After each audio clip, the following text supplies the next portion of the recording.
we don't owe anyone an instant yes. It's not no itself we fear.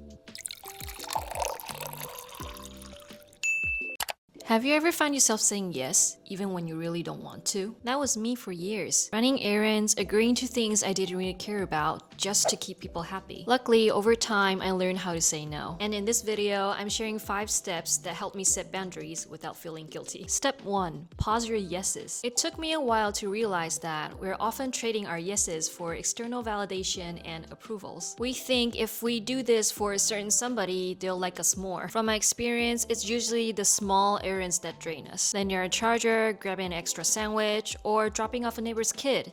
Little things that add up. Now, to make this clear, I'm not saying that helping out is wrong. I'm just saying we need to pause and ask ourselves, is adding this to our to-do list actually reasonable? That's why it's so important to pause before we answer. Let's not say yes the instant someone asks a favor. And once we create space for us to think, that leads perfectly to my second step. Step 2. How to buy yourself time. There are 2 lines I like to use when I need extra space. 1. Let me think about it. 2. I'll check my schedule and get back to you. They're pretty great buffers, right? Giving ourselves this space doesn't reject anyone right away. It's completely reasonable to pause and think on a request. Because, remember, we're not being selfish. They're asking for our time and effort. Anyway, the bottom line is, we don't owe anyone an instant yes. Let's respect our time. The time we buy by saying, I'll get back to you, helps us decide whether a request is worth our time. After we bought ourselves some time, it's time to think of step number 3. Be clear on your priorities. When we're not sure whether to say yes or no, let's go back to our priority list. And before we even come up with this list, we should think about our goals. What are our core values behind our goals? Does the request line up with them? If you're still figuring out your goals, check out my other video for some ideas. And if you like my content so far, please like and subscribe, let me know. Anyway, the real deal breaker for me is this. When I notice I'm saying yes to extra work that only adds stress, but brings no real value towards my goals. And just like that,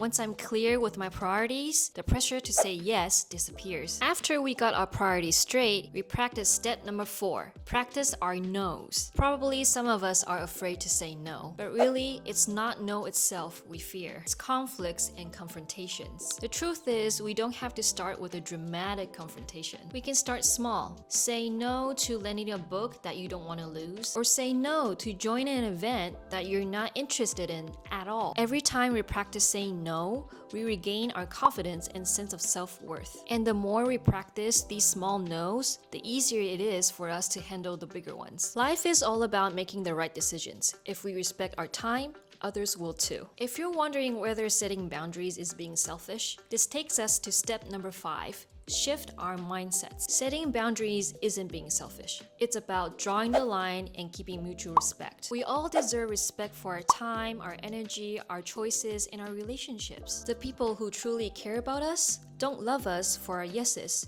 They love us for who we are. And when people walk away because of our no's, it's a reminder that these people weren't meant to be part of our journey. As a former people pleaser, these are the 5 steps that helped me get this far. Even though I'm in my 30s and I'm a school teacher, I still practice these skills almost every day. We learn as we go, right?